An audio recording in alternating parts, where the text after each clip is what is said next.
Усім прывітанне яшчэ раз, з вами по-ранейшаму Зміцер Лукашукі. Мы працягваем абмяркоўваць падзеі ў Беларусі і за яе межамі, і працягнем мы гэтае абмеркаванне з нашым гісторыкам, палітычным аглядальнікам Александром Фрыдманам. Добрый дзень, спадар Александр. Добрый день, спадар Зміцер, вітаю. Ну што ж, апошнім часам нешта багатае на навіны дні такія назіраюцца. Часам у мяне складваецца ўражанне, што адмыслова да нашых з вами эфіраў рыхтуюцца, вываліваючы ці напярэдадні, ці акурат такі ў дзень нашай сустрэчы нейкія такія навіны, якіх раней не было. Вось і сёння цэлую такую вораг навінаў выклалі.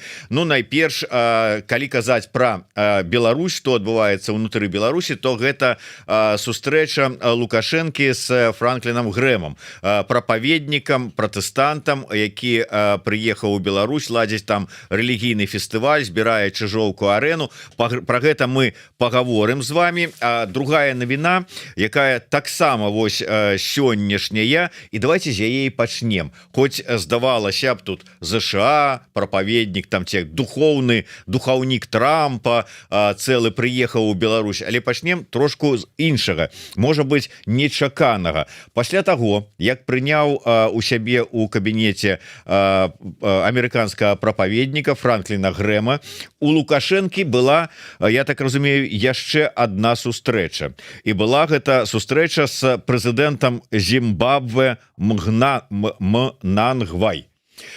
І здавалася б, ну, прыехаў прэзідэнт Зімбабве. В прынцыпе, гэта тыя краіны, вот, з якімі і засталіся кантакты і магчымасць сустракацца у Лукашэнкі. Але я чытаю навіну. Пасля нечаканага ад'езда прэзідэнта Зімбабве ў Беларусь, у краіне, у Зімбабве маецца на ўвазе, распаўсюдзіліся чуткі пра яго бегства з залатымі сліткамі у Беларусь. Маўляў, ён без усялякіх там, як это звычайна, ён прыязджае в аэрапорт, ну, як і Лукашенко, там з аховай, з суправаджэннем, з мігалкамі, вуліцы расчышчаюць. Так і прэзідэнт Зімбабве таксама едзе в аэрапорт, калі збіраецца ляцець там на нейкую афіцыйную сустрэчу.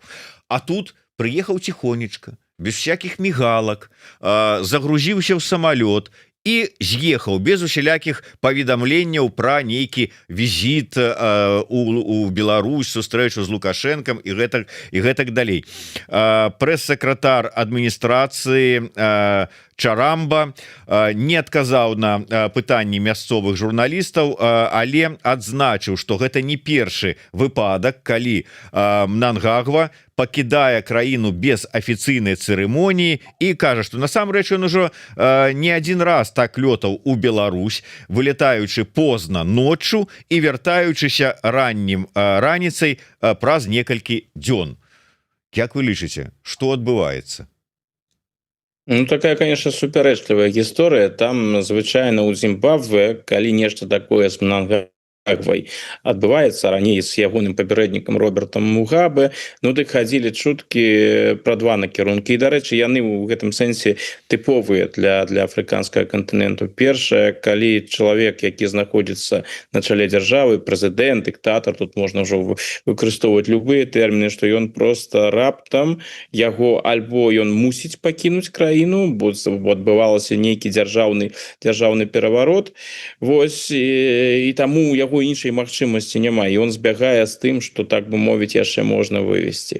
Гэта першы момант. Ну і другі момант, ён таксама вельмі распаўсюджаны ў афрыканскіх краінах. Сваёй медыцыне яны не давяраюць, хаця і якасць медыцынскага абслугоўвання першых асобаў, яна там у Афрыцы значна павысілася за апошнія дзесяцігоддзі, але ўсё ж таки гэта досыць тыповая гісторыя, што калі ім трэба прайсці нейкае сур'ёзнае медыцынскае абследаванне, альбо зрабіць там нейкую аперацыю, альбо ўвогуле яны вельмі ім патрабуюцца нейкія медыцынскія паслугі, то тады яны ад'язджаюць. Ну, што тычыцца прэзідэнтаў, кіраўнікоў былых французскіх калоній, напрыклад, яны звычайна ад'язджалі ў Францыю. Но сёння там іншыя палітычныя настроі, з Францыі дрэнныя адносіны, таму хутчэй за ўсё з гэтага рэгіёну, там, не ведаю, Малі, Нігер і іншыя краіны, Буркіна-Фаса, яны калі паедуць за медыцынскім абслугоўваннем, дык хутчэй у напрамку России. А что тычыцца Мнангагвы, ну чалавек не малады, чалавек ужо ў вельмі сталым узросце, праблемы са здароўем у яго ёсць, яны вядомыя,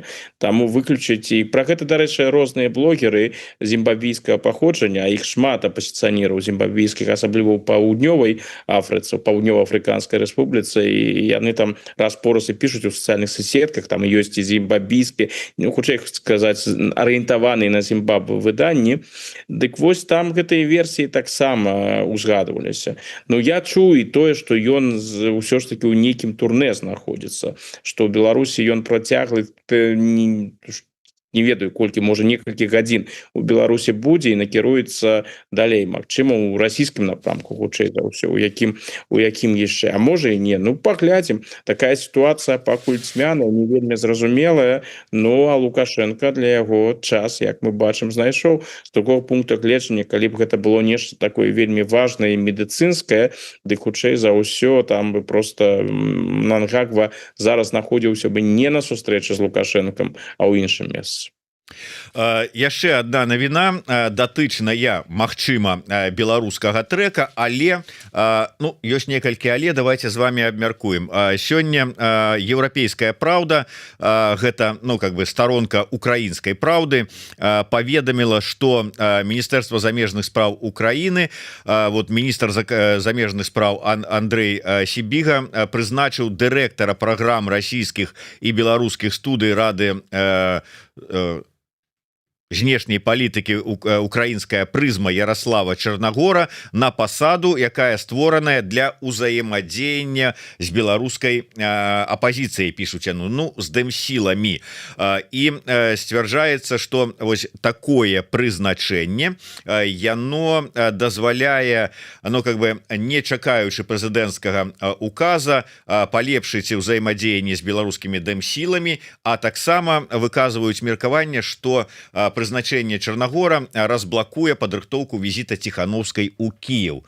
Што цікава, я вот пачытаўшы допіс з нагоды прызначэння на пасаду у МЗС Украіны спадара Чарнагора у яго у Фейсбуку, напісаў яму удакладніцца, што там наконт беларускага накірунку працы, ці будзе ён вось такім спецпрадстаўніком, і ён мне адказаў, што пакуль яшчэ сфера яго дзейнасці не вызначаная, ён яшчэ не можа сцвярджаць, што ён будзе менавіта вось гэтым спецпрадстаўніком па супрацы з беларускімі дэмсіламі.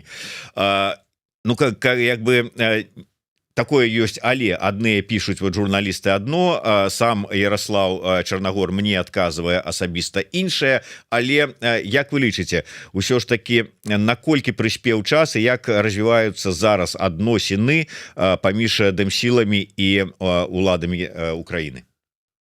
Ну, тут зноў жа гэтае прызначэнне, калі гэта сапраўды прызначэнне, ну відаць, пра гэта казаць пакуль зарана, яно ж укладваецца ў тую логіку украінскіх заяў, якія былі. Яны ж абяцалі, што будзе такі прадстаўнік. Ну вось можна назначыць, якія там будуць кампетэнцыі, наколькі інтэнсіўна ён будзе працаваць на гэтым напрамку, гэта ўжо іншае пытанне. Я думаю, што тут украінскі бок будзе паводзіць сябе вельмі прагматычна.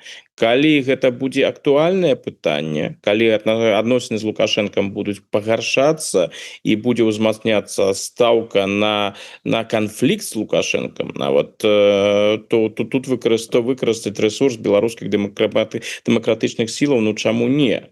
Бо ўжо гэтыя самі кантакты, гэта тое, што Лукашэнку зусім не падабаецца. Так што я думаю, што украінцы будуць дзейнічаць досыць прагматычна. Калі будзе адпаведная кан'юнктура, будзе зацікаўленасць, Лукашенко будзе паводзіць сябе з пункта гледжання Украіны неналежным чынам, яны будуць узмацняць гэтыя кантакты. Ці можа адбыцца сустрэча Зяленскага з Ціхановскай? Цалкам магчыма. Калі для Украіны гэта будзе карысна пэўны момант. Тут трэба адзначыць, тут галоўнае для Украіны не там дэмакратычныя сілы, праяўленне нейкай салідарнасці. Ну зараз Украіна не ў такіх умовах, каб там праяўляць асаблівую салідарнасць. Калі гэта будзе ў пэўны момант прынясе з пункта гледжання Украіны пэўную карысць, ну чаму ж не сустрэцца? А для беларускіх дэмакратычных сілаў тут все відавочна, яны ў гэтым зацікаўлены, і калі сапраўды такія сустрэчы будуць адбывацца, калі будзе прадстаўнік, Калі будзе запрашэнне ў Кіев, гэта будзе азначаць, што Украіна готовая выйсці на новы ўзровень у стасунках з беларускімі дэмакратычнымі сіламі. Это павышэнне іх узроўня, гэта, канешне, прыемна, і гэта важна з палітычнага пункту гледжання. Але тут трэба сказаць прама, вядучая старана ў гэтай гісторыі гэта Украіна. Якімі будуць стасункі, наколькі інтэнсіўныя і як будуць развівацца, гэта будуць вырашаць у Киеве. Ну так, ну і давайте да той размовы, да той падзеі і навіны, з якой мы пачалі, але якую не закранули, не пашырылі. Гэта сустрэча, прыезд у Мінск Франкліна Грэма. Як што яшчэ дзіўна для мяне, то ён прыехаў у суправаджэнні жонкі Джона Коула. Што гэта азначае і як вы ўвогуле расцэньваеце сам факт гэтага візіта, які, як выяўляецца, быў арганізаваны вельмі проста. Коул просто спытаў у Лукашэнкі: а што вы думаеце наконт прыезда Грэма ў Беларусь? На што Лукашенко сказаў: хай сабе едзе. Вот так яно, оказывается, ўсё вырашаецца. Ну вот давайте вот по чарзе. То есть вот як вы ацэньваеце сам факт гэтага прыезда, гэтага візіта і гэтага чалавека?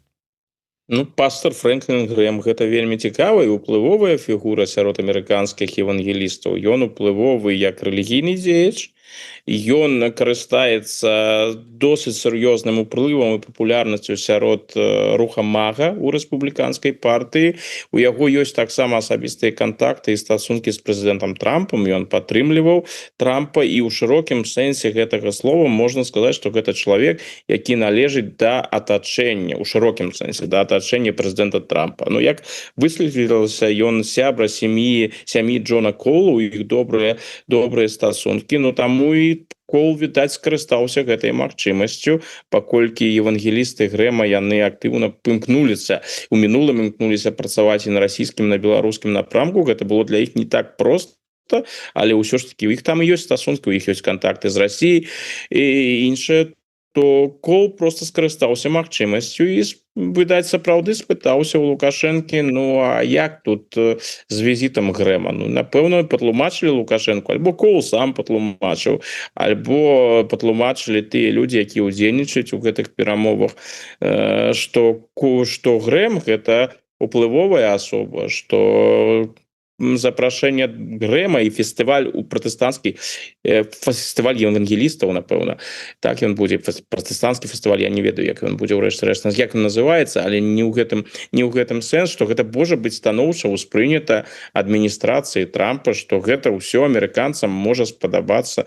Ну, калі гэта дае магчымасць умацаваць стасункі і яшчэ раз атрымаць яшчэ адзін канал сувязі, ну, добра, у цябе ёсць Коул, праз якога можна камунікаваць Трампам, а вось яшчэ будзе і пастор Грэм, які можа нешта Трампу перадаць, і гэта толькі можа умацаваць і палепшыць асабістыя стасункі Трампа і Лукашэнкі. Ну, а чаму не зрабіць такую інвестыцыю?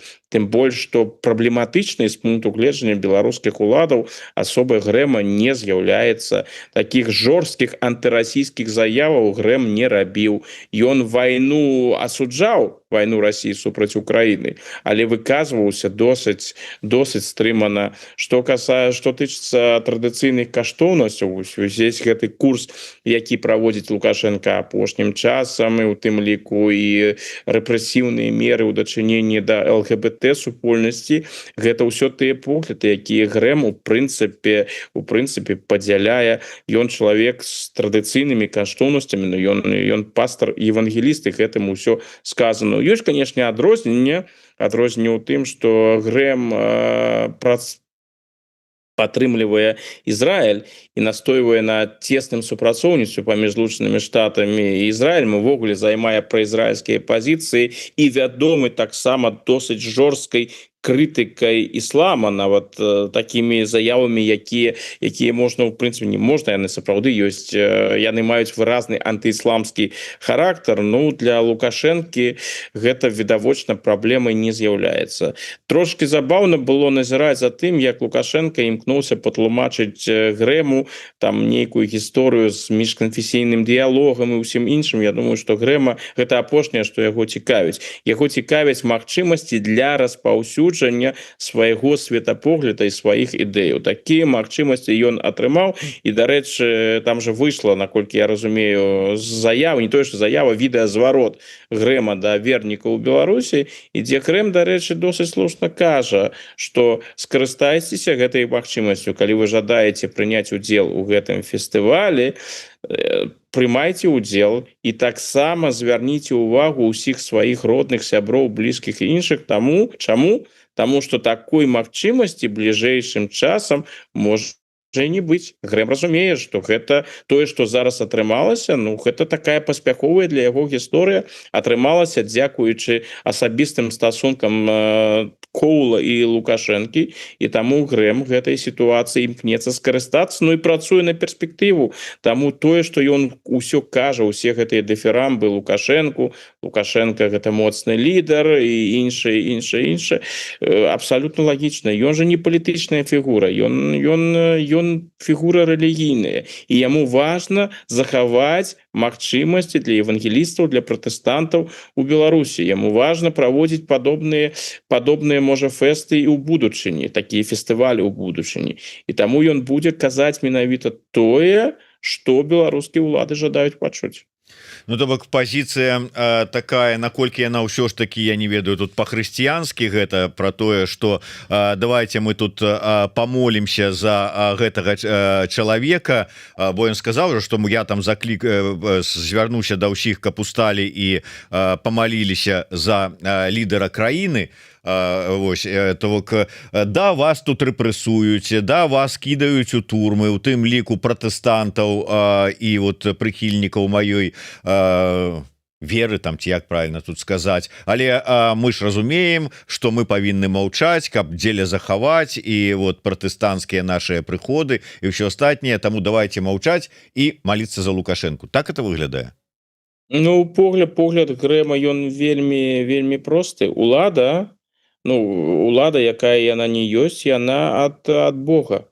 І калі гэта улада, якая ў прынцыпе не супярэчыць ягоным каштоўнасцям, то гэтая улада прымальная. У яго гэта не значыць, што ён гатовы прымаць любую уладу. Не, амерыканскія евангелісты не гатовы прымаць любую уладу. Але калі ва ўладзе знаходзяцца людзі, якія не супярэчаць іх інтарэсам, не супярэчаць распаўсюджанню іх поглядаў, тык усё нармальна. У іх не было ніколі праблемаў з Трампам, хаця Трамп з рэлігійнага пункту гледжання, і калі мы ўжо возьмем традыцыйныя каштоўнасці і возьмемся за хрысціянскія каштоўнасці і паглядзім на погляды евангелістаў, Трамп не выглядае тут вельмі такім станоўчым прыкладам, назовем гэта так. Ягонае ўласнае стаўленне да рэлігіі, яно супярэчлівае. І хаця Трамп раз-пораз імкнецца прадэманстраваць сваю рэлігійнасць, асабліва не атрымліваецца. Вельмі паказальны быў момант,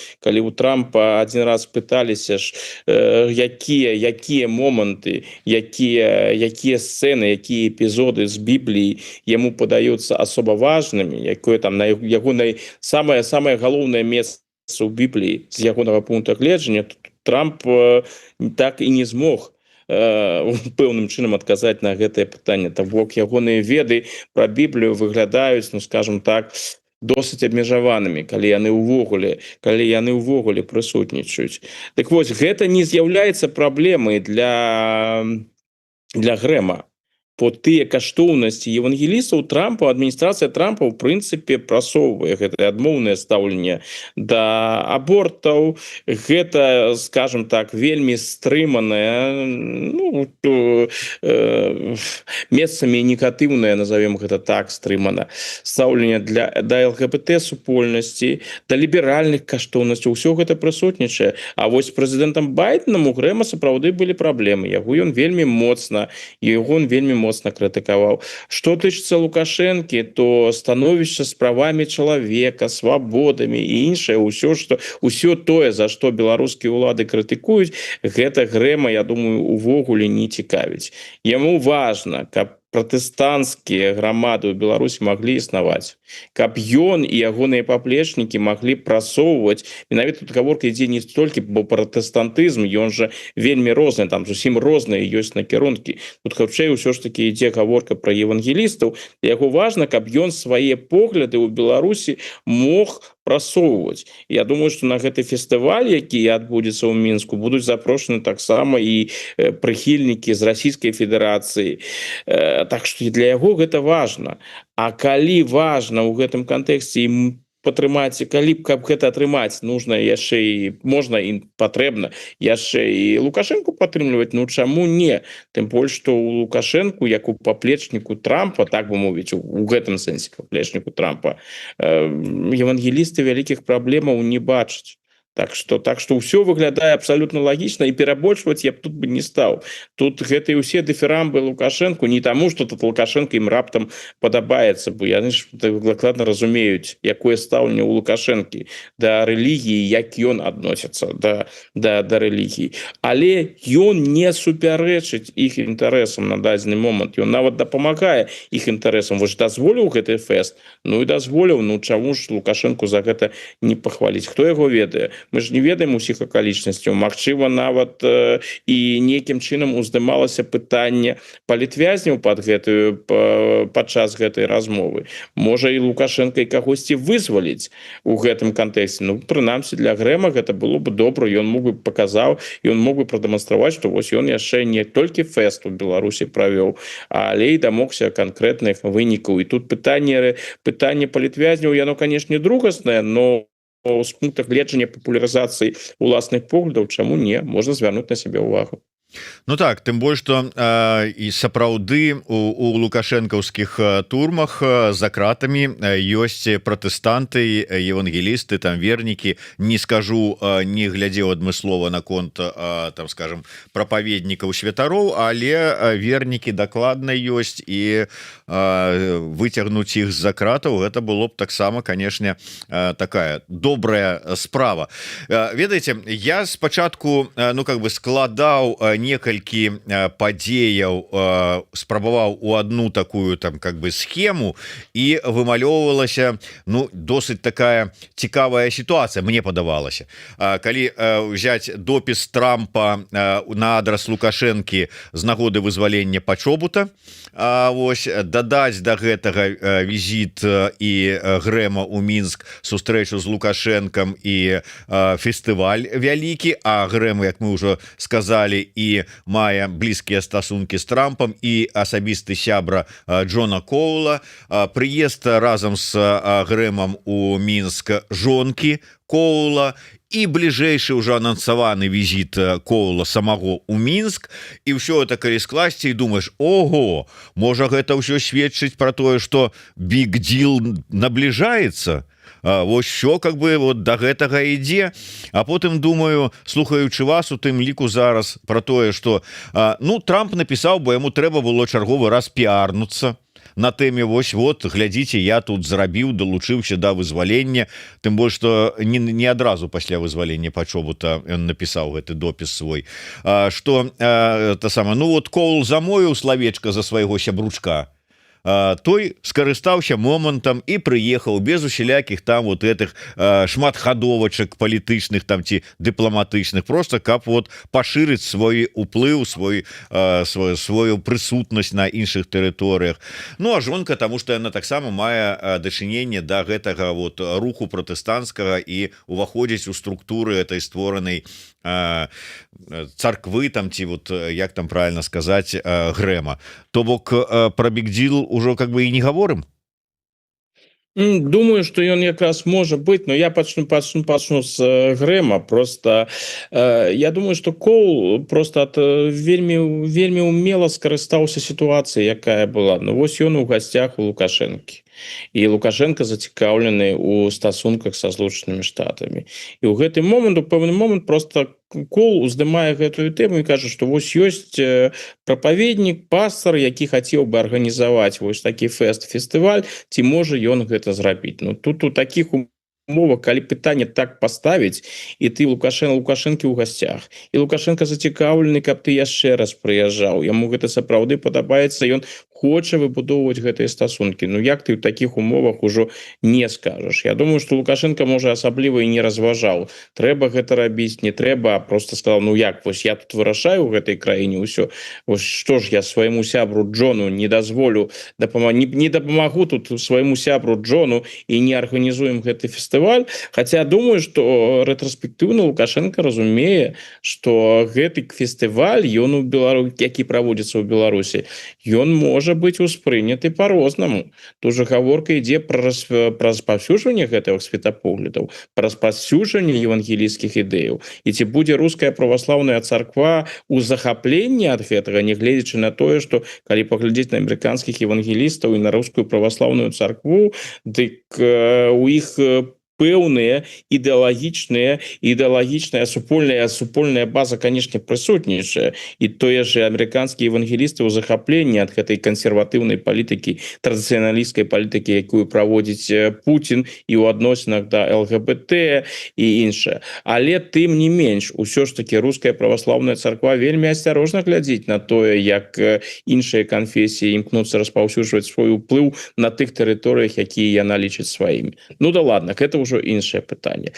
Калі ўсё ж таки паглядзець на ўсе гэтыя падзеі, якія вы адзначылі, тут і заявы Коула, і тое, што Трамп раптам праз нейкі час адрэагаваў на вызваленне Пачобута, гэта паказвае, што дынаміка стасункаў паміж Мінскам і Вашынгтонам станоўчая. То бок крокі ідуць, крокі адпаведныя адбываюцца, і напэўна мы рухаемся да гэтай сделкі. Я думаю, што прынцыпова пытанне пра сделку ўжо вырашана, бок яно будзе. Тут хутчэй гаворка ідзе пра фармат. Што гэта будзе? Вялікая сделка, пра якую казаў Трамп, яшчэ колькі часоў таму, колькі месяцаў таму казаў Трамп, і тое, што падкрэсліваў Коул, альбо гэта ўсё ж таки будзе маленькая сделка, ну не маленькая, або сярэдняя сделка. Так што вось у гэтым пытанні. І тое, што Коул пакуль у Беларусі не з'явіўся, сведчыць хутчэй пра тое, што акалічнасці, фармат яшчэ не ўзгаднёны. І тут я бы просто выказаў у якасці гіпотэзы, што гэта можа мець дачыненне да тых падзей, якія зараз адбываюцца ў Літве, да ўсёй гэтай дыскусіі вакол беларускага калія. Бо я думаю, што за тое, каб атрымаць магчымасць экспартаваць калій праз тэрыторыю Літвы, вось за гэта ад Лукашэнкі амерыканцы маглі б запатрабаваць, ну, прынамсі, вызваліць большую колькасць палізняволеных. А ці гэта пакуль не выглядае так, што гэты праект атрымаецца. Так што, ну, можа, яшчэ і будуць нейкія падвижкі за той час, які яшчэ ёсць. Колькі там Коул, калі я не памыляюся, абяцаў напрыканцы мінулага месяца, што ён цягам месяца паспрабуе вызваліць. То бок яшчэ пэўны час ёсць, і напэўна там за кулісамі ідзе ўзгадненне фармату гэтай сделкі. Але думаю, тое, што нейкая сделка адбудзецца, я ў гэтым упэўнены. Іншае пытанне, ну, канешне, калі не будзе раптам нейкіх форс-мажораў, якія пралічыць немагчыма. Іншае пытанне не ў тым, ці адбудзецца сделка. Пытанне хутчэй у тым, які будзе фармат. Будзе гэта вялікая сделка, ці гэта будзем, назовем гэта так, звычайная сделка паміж амерыканцамі і лукашэнкаўцамі. Ну тут сапраўды тады залежыць ад таго, што амерыканцы могуць прапанаваць Лукашэнку, таму што не так ужо, наколькі я разумею, шмат амерыканскіх там тых же самых санкцый как бы засталося, якімі можна гандлявацца. А тут была бы добрая такая как бы карта, як любіць казаць Трамп, калі б яны прадавілі Вільню, каб яна пагадзілася адмяніць сваю забарону на транзіт калія праз сваю тэрыторыю. А калі гэтага няма, то што яны могуць прапанаваць, атрымліваецца, наколькі ўсё ж таки у такім без вось гэтага літоўскага кейса, наколькі можна разлічваць на вялікую сделку? Ну літоўскі кейс, ён же не толькі літоўскі, ён яшчэ і еўрапейскі. Тое рашэнне, якое будзе там прымацца, яно ж будзе не толькі літоўскім, гэта тыя абмежаванні, якія ўводзіліся на еўрапейскім узроўні. А ў астатнім там шмат магчымасцяў, то бок яшчэ ж палітычная нармалізацыя не скончылася, амерыканскі амбасадар у Мінск не вярнуўся. Гэта першы момант. Іншы момант гэта візіт Лукашэнкі ў Злучаныя Штаты, сустрэча з Трампам.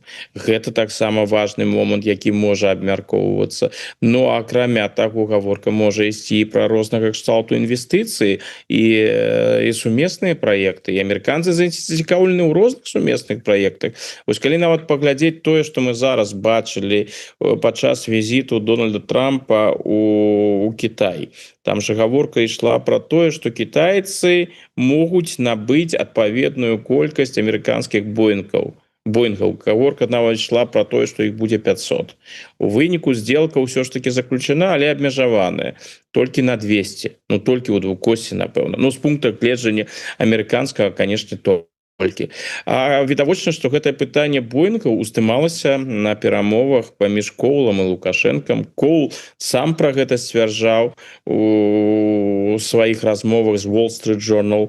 Так што ёсць розныя магчымасці для эканамічнага і палітычнага супрацоўніцтва. І тут я пакуль гаворка ідзе толькі пра двухбаковыя стасункі, а ёсць яшчэ і расійскі накірунак вельмі важны для Злучаных Штатаў. І гэта пакуль пытанне, наколькі актыўна Злучаныя Штаты будуць удзельнічаць у магчымых мірных працэсах вакол Украіны. Калі не выйдуць з гэтага дыпламатычнага урэгулявання, а будуць і надалей удзельнічаць, то пытанне, наколькі актыўна яны пажадаюць выкарыстоўваць беларускі напрамак Лукашэнку якасці крыні, якасці канал сувязі з Масквой, Лукашэнку ў якасці патэнцыйнага удзелу ў нейкай ступені перамоўнага працэса. Гэта ўсё пытанні пакуль адкрытыя. Гаворка ж ідзе не толькі пра тое, каб там, не ведаю, скончыць сделку вызвалення ўсіх палізняволеных, адмена ўсіх санкцый. Назовем гэта так. Не, гэта, я думаю, што з пункта гледжання Лукашэнкі задача мінімум. А для амерыканцаў яны ўвогуле дзейнічаюць стратэгічна. Для іх, з майго пункта гледжання, пытанне палізняволеных – гэта пытанне хутчэй другаснае. Іх цікавіць доўгатэрміновае супрацоўніцтва, іх цікавіць арыентацыя Беларусі, ну я лічу і Беларусі, і Расіі адначасова на Злучаныя Штаты, і палітыка Беларусі з улікам амерыканскіх інтарэсаў. Тут жа можна паступаць по-рознаму. Можна зрабіць так, як было ў Венесуэле. Можна спрабаваць ціснуць так, як яны ціснуць сёння на Кубу. Можна паспрабаваць так, як яны зрабілі, і, напэўна, яшчэ і будуць працягваць з Іранам. А можна і проста паспрабаваць дамовіцца, прапанаваць Лукашэнку тое, і паглядзець, як ён будзе сябе паводзіць. Ці захоча ён пераарыентаваць сваю палітыку, не тое, што пераарыентаваць. Я тут не думаю, што гаворка ідзе пра Лукашэнку. Гаворка ідзе пра Лукашэнку разам з Пуцінам. Ці пажадаюць яны гэты тандем, гэта так званая саюзная дзяржава, ці пажадаюць яны праводзіць палітыку з улікам амерыканскіх інтарэсаў альбо палітыку проста больш спрыяльную інтарэсам Злучаных Штатаў. На гэта і мэта амерыканскай палітыкі. Не тое, што яны там жадаюць стаць велізарнымі сябрамі з Лукашэнкам альбо з Пуцінам. Не, такой мэты у Трампа няма. Трамп проста жадае, каб тая палітыка, якую праводзіць Расія, а значыць і Беларусь, бо я не думаю, што яны разглядаюць Беларусь як такую вось асаблівую адзінку. Яны ее разглядаюць у расійскім кантэксце. Што каб тая палітыка, якая праводзілася, чтобы яна адпавядала больш-менш амерыканскім інтарэсам. Наколькі гэта рэалістычна ў сённяшніх умовах, ну паглядзім, але амерыканцы рухаюцца ў гэтым напрамку. Вось, дарэчы, мы тут абмяркоўвалі навіну інфармацыю, якую агучыў міністр замежных спраў Літвы пра тое, што ёсць пэўны ціск на Літву з боку ЗША, каб наконт беларускага калія. А сёння прэзідэнт Літвы Наўседа заявіў, што Вільнюс не адчувае ціску з боку Вашынгтона наконт транзіта беларускіх угнаенняў і дадаў, што у бліжэйшыя 9 месяцаў у нас фактычна будуць будуць дзейнічаць і працягвацца еўрапейскія санкцыі, Таму што у дадзеным выпадку размова ідзе пра еўрапейскія, а не нацыянальныя санкцыі, і Літва тут нічога не можа змяніць, нават калі б захацела. Вот такая как бы супярэчлівая інфармацыя. Ёсць ціск, няма ціску. Ну, прэзідэнту, ну а што ён яшчэ можа сказаць? Ён наадварот, тут каб не развіваць, не ўзмацняць антыамерыканскія настроі і нейкі антыамерыканскі фон у літоўскім грамадстве, ну лепш сказаць так. Тым больш, што прэзідэнт Наўседа і міністр замежных спраў Будрыс, ну яны належаць у Літве да розных палітычных, назовем гэта так, да розных палітычных плыняў. Вось. А што тычыцца пытання Калінага, ну гэта сапраўды еўрапейскае пытанне. Гэта не тое пытанне, якое Літва можа вырашыць тут адна. Гэта ўсё ўзгоднена на еўрапейскім узроўні, і гэтае пытанне з Лукашэнкам успрымаецца як пытанне еўрапейскае. Еўрапейскае стаўленне да санкцый вядомае. Санкцыі ўводзіліся з пэўных прычынаў. Няма прычынаў, зніклі прычыны, адмяняюцца санкцыі. І тут можна задаць пытанне, а ці зніклі тыя прычыны, якія сталі санкцыі і вынікам якіх сталі ў гэтыя санкцыі? Не, гэтыя прычыны не зніклі, таму і санкцыі застаюцца і хутчэй за ўсё застануцца. Ну а што будзе далей, форс-мажоры не выключаны. То бок, канешне, Наўседа кажа пра гэтыя 9 месяцаў, но мы не ведаем нават, як будуць развівацца, як будзе выглядаць палітычная сітуацыя праз тыдзень альбо праз 2 тыдні. Яна вельмі хісткая, яна абсалютна нестабільная, тым больш, што мы ж бачым, якая сітуацыя зараз на вайне ва Ўкраіне. Так што, магчыма, мы будзем ужо праз тыдзень, 2-3 жыць у іншай палітычнай рэчаіснасці. І так, калі той жа Еўразвяз распачне перамовы з Расійскай Федэрацыяй наконт Украіны альбо вакол Украіны, то праз пэўны момант могуць узнікнуць і пытанні санкцыяў, адмены санкцыяў як супраць Расіі, так і супраць Беларусі. Яшчэ одна навіна сённяшняя таксама, што вот акурат такі сёння у Кішынёве міністр піша, ізноў такі, это навіна з сайта Міністэрства замежных спраў Украіны. Міністр замежных спраў Украіны Андрэй Сібіга ўзяў удзел у міністэрскім пасяджэнні камітэта міністраў Рады Еўропы.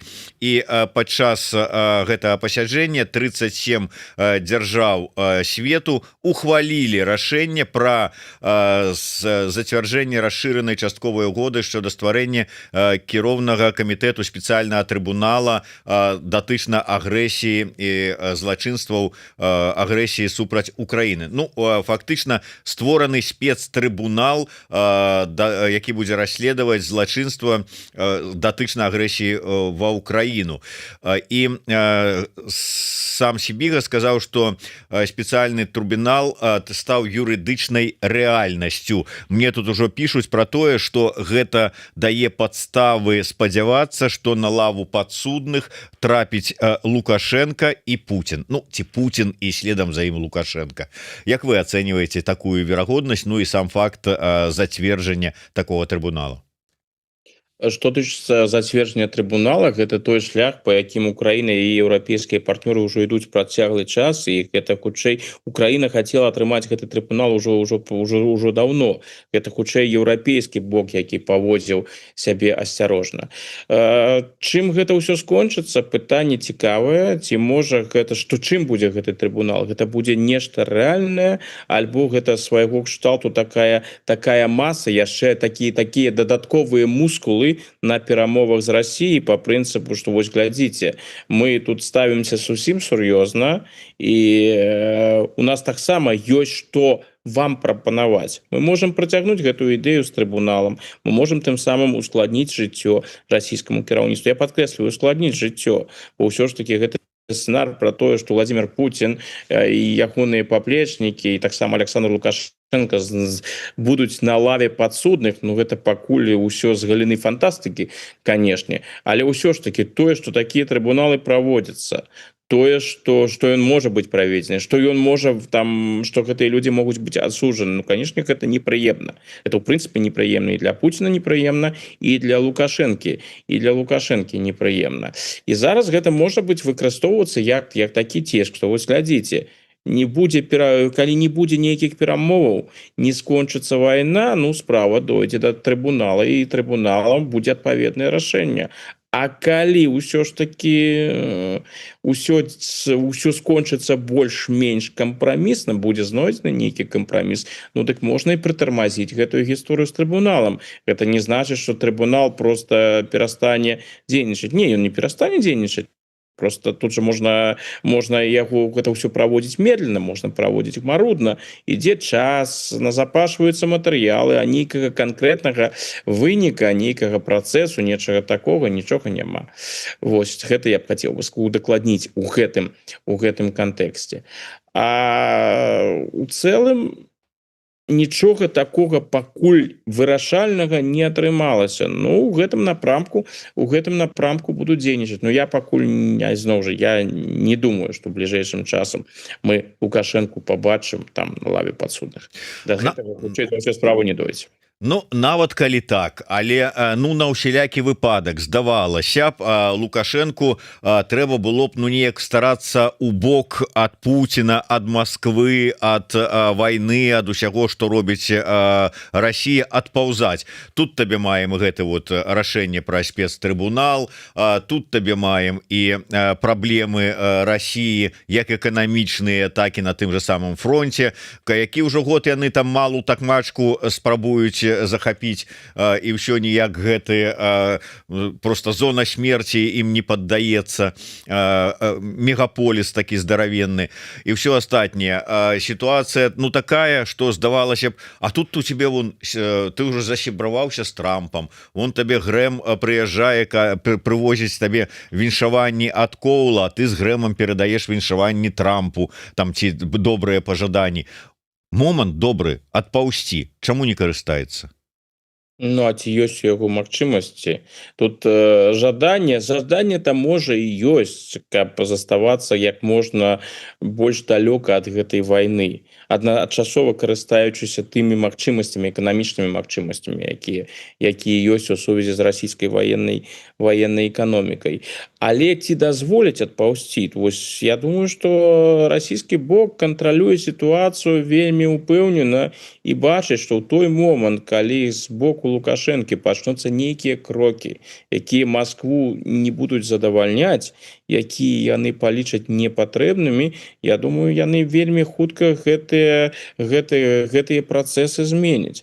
Так што ў гэтым сэнсе Лукашенко ён знаходзіцца пад вельмі моцным уплывам, пад вельмі моцным кантролем Масквы. І сысці з гэтага контроля, ну я не ўпэўнены, што ён увогуле гэта хоча зрабіць, поўнасцю сысці. Не, навошта яму гэта? Ўсё ж таки Масквы ён атрымлівае вельмі шмат, і Масква яму блізкая ва ўсіх адносінах, і в прынцыпе стаўленне да расійскіх уладаў у яго таксама адпаведнае. Гэта ягоныя сябры, гэта ягоныя паблечнікі, можа з імі і зусім непростыя адносіны, але тым не менш. Але нават калі паспрабаваў бы, ты хто дазволіць? Да, цікавая сітуацыя. Два моманта хацелася б яшчэ закрануць. Гэта вы ўжо закранули сітуацыю пра тое, што працу ЗША на кубінскім накірунку. Учора на Кубу, ну здаецца учора, сёння прыйшла навіна, прыехаў дырэктар ЦРУ і ладзіў сустрэчу з міністраў замежных спраў, там з унукам Кастра і гэтак далей. То бок яны трэцім шляхам пайшлі, там не там ужо вайна, не выкраданне, не нейкі там гандаль, а што? Я думаю, што гэта просто дадатковая магчымасць. Дырэктар ЦРУ прыехаў, каб патлумачыць кубінскаму кіраўніцтву, што іх чакае, калі яны не будуць гуляць па амерыканскім правілам. Адначасова ж з'явілася інфармацыя пра тое, што амерыканцы рыхтуюць абвінавачанне супраць былога кіраўніка Кубы Рауля Кастра, брата Фідэля Кастра. То бок гэта сігнал адпаведны. З Мадурам таксама ўсё так пачыналася. Супраць Мадуры таксама ішло расследаванне. І мы ж ведаем, дзе апынуўся Мадура. Ну, Кастра гэта ўсё ж таки іншая сітуацыя. Яму 94 гады, гэта хутчэй носіць такі сімвалічны характар, але гэта таксама для таго, каб прадэманстраваць, наколькі жорсткая і упэўненая пазіцыя ў Злучаных Штатаў. І Рэдкліф прыехаў да таго, каб яшчэ раз гэта патлумачыць. Ну, я думаю, што кубінскае кіраўніцтва гэта і без таго зразумела. Тое, што яны гатовы былі з ім сустракацца, паказвае, што сітуацыя ў іх вельмі дрэнная, нічога не застаецца, как размаўляць з амерыканцамі.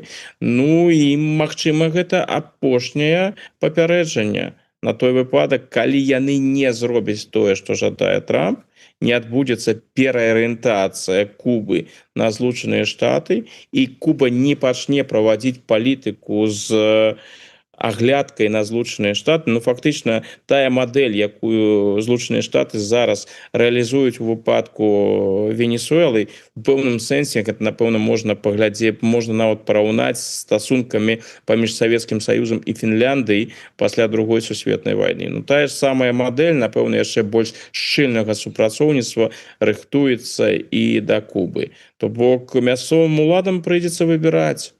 Альбо яны пойдуць по таму шляху, які прапаноўваюць Злучаныя Штаты, альбо іх чакае дадатковая турбулентнасць, ну і, магчыма, нейкага кшталту амерыканская, назовем гэта так, спецыяльная аперацыя. Так, звяртаем мы неяк так звяртаемся да каментароў у нашым чаце. Що ж таки адзначу два каментары. Максим піша про тое, што Зеленскі заявіў, што Расія плануе новы наступ з боку Украіны. А Роман, датычна вось транзіту калію беларускага праз тэрыторыю Літвы, піша: калі не праз Літву, то праз Польшчу можна спрабаваць, бо пачобу-то ж выпусцілі. Ну, вось і два моманта. Як вы лічыце, ўсё ж таки, чаму Зеленскі так настойліва педаліруе гэтую тэму пра нейкую там пагрозу, застання пагрозы з боку Беларусі, ці то там наступу, ці то яшчэ там чаго-небудзь, але пагрозлівага. Ну і другі момант, сапраўды, пачобу-то выпусцілі, чаму не праз Польшу? Тут, праўда, памежнікі польскія заявілі, што нелегальныя мігранты на мяжы з Польшчай вярнуліся ізноўку такі. То бок, пра што гэта сведчыць? Я пачну з Украіны. Чаму Зеленскі гэта робіць? Ну, па-першае, Зеленскі ж бачыць, што Лукашенко супрацоўнічае з Расіяй. І Зеленскі, відавочна, не запамятаўся пра 22 год. Ці магчымы гэты сцэнарый, пры якім 22 год гэтая спроба можа паўтарыцца? Ну, тэарэтычна магчымы, практычна пакуль гэта так асабліва не выглядае. Але вось гэтая тэма таго, што вайна можа зноў жа перайсці на тэрыторыю Беларусі, што аперацыя ваенная можа снова пайсці з тэрыторыі Беларусі, гэта робіцца, з майго пункта гледжання, для таго, каб вайну прынесці у галовы беларусаў, якія жывуць на тэрыторыі Беларусі, беларускаму насельніцтву Рэспублікі Беларусь. Паколькі шмат хто з людзей, якія знаходзяцца ў Беларусі, і гэта лагічна ў такіх умовах, яны імкнуцца гэтую вайну ва ўкраіне не заўважаць, але просто імкнуцца жыць сваім жыццём. Ты больш там больш-менш спакойная, яна мірная, вайна непасрэдна не адчуваецца, ну і можна прынамсі спрабаваць жыць, не думаючы пра гэтыя жахлівыя падзеі, якія адбываюцца побач. А вось украінскі бок разлічвае менавіта на тое, каб прынесці гэтую вайну, каб людзі, якія жывуць, знаходзяцца ў Беларусі, каб яны звярталіся да гэтай вайны, каб яны думалі пра гэтую вайну, каб яны адчувалі пагрозу таго, што тое, што зараз адбываецца на тэрыторыі Украіны, можа адбыцца і на тэрыторыі Беларусі. Ну і фактычна гэта крокі па таму, каб гэтай вось больш-менш сітуацыю у Беларусі, ну, зварушыць. І гэта для Лукашэнкі непрыемна. Лукашенко гэта разумее, што гэта свайго кшталту інфармацыйная прапагандысцкая вайна, якую Украіна вядзе супраць яго. Ну і нічога тут надзвычайнага няма. Лукашенко супрацоўнічае з Расіяй у вайне супраць Украіны. Лукашенко саўдзельнік гэтай вайны супраць Украіны. Ну вось Украіна зараз адказвае інфармацыйнымі аперацыямі. І трэба тут сказаць, што Лукашенко сам сваім стылем камунікацыі, ён украінскаму боку дапамагае. Чым больш Лукашенко будзе сам казаць пра вайну, да якой ён рыхтуецца, выкарыстоўваць такія тэрміны, як мабілізацыя і іншае, ну, гэта проста выдатная магчымасць для Украіны, каб гэта падхапіць. Следна вось глядзіце, ён рыхтуецца да вайны. Гэты момант. Но пры гэтым я падкрэсліў, што ў сённяшніх умовах, калі Беларусь падтрымлівае Расію ў вайне супраць Украіны, калі гэтая вайна працягваецца, а Беларусь гэта памежная дзяржава, якая з Расіяй супрацоўнічае, верагоднасць таго, што Беларусь можа больш актыўна ўдзельнічаць у гэтай вайне праз тэрыторыю Беларусі, праз удзел беларускіх вайскоўцаў, яна застаецца. Яна можа і зараз і невялікая, і сапраўды з майго пункту гледжання яна невялікая, але тэарэтычна такая магчымасць па-ранейшаму прысутнічае, яна будзе заставацца ўвесь час, пакуль гэтая вайна працягваецца. Што тычыцца калійнай тэмы, то я не думаю, што вось гэты транзіт праз Польшчу гэта на даны момант рэальнае пытанне. Чаму рэальнае? Што гэта будзе азначаць? Гэта будзе азначаць, што Польшча будзе дзейнічаць у абыход Літвы. Гэта будзе азначаць, што гэта пагоршыць стасункі паміж Вільнюсам і Варшавай. І я не ўпэўнены, што ў сённяшніх умовах Варшава дазволіць выкарыстаць сябе беларускаму боку, ну хай нават у сумесных праектах з амерыканцамі, і праз гэта пагоршыць свае стасункі з Літвой. Тым больш у сённяшняй сітуацыі, калі пагроза вялікай вайны ў Еўропе па-ранейшаму застаецца. Так што калі беларускі бок і разлічвае на нешта на гэтым польскім напрамку, што можна будзе абысці Літву, я думаю, што не атрымаецца. Урэшце рэшт, магчыма, немагчыма, а напэўна прыйдзецца дамаўляцца з Літвой. Ну і хто яго ведае, можа і атрымаецца дамовіцца праз амерыканскі ціск, а можа быць і будуць высунуты адпаведныя патрабаванні з боку літоўскага і з боку еўрапейскага. І тады Лукашэнку трэба будзе вырашаць, ці пагадзіцца ён на гэтыя патрабаванні, ці не. Пагадзіцца на гэтыя патрабаванні, ну, яму цяжка іх будзе цяжка на іх пагадзіцца, бо запатрабаваць могуць, напрыклад, я не ведаю, вывесці расійскую ядерную зброю, а гэта ўвогуле не пытанне Лукашэнкі. Но прынамсі, каб сітуацыя на мяжы супакоілася, каб не было кантрабанды і ўсяго іншага. Ці пажадае ён пайсці ў гэтым напрамку, ці ўвогуле будуць яго гэтыя магчымасці, ці дазволіць яму гэта Расія, пакуль пытанне адкрытае.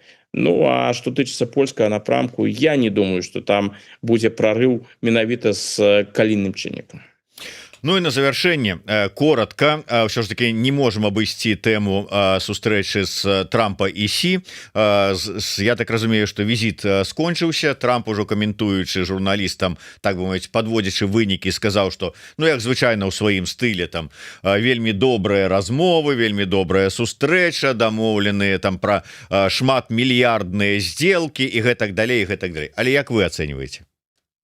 Пакуль мы не бачым канкрэтыкі гэтых сделак, мы бачым гісторыю з Боінгамі, гэта хутчэй расчараванне, і гэта адлюстроўваецца на акцыях Боінга, бо ўсё ж таки яны зыходзілі з таго, што будзе 500 самалётаў, іх будзе 200.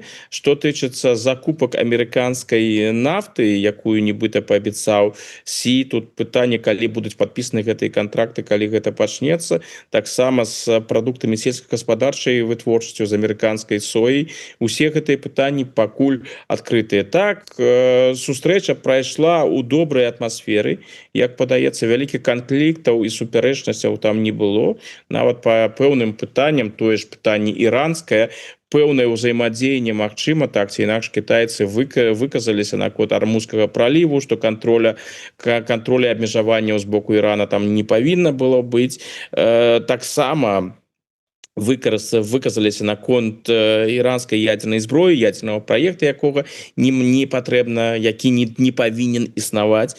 Ну а што тычыцца нафты, яны нафту там і збіраюцца і надалей набываць, так што тут сваёй 100% мэты Трамп не дасягнуў. Пытанне зброі, паставак зброі Ірану, ну Сі нібыта паабяцаў не пастаўляць, як яно будзе насамрэч, пакуль пытанне адкрытае.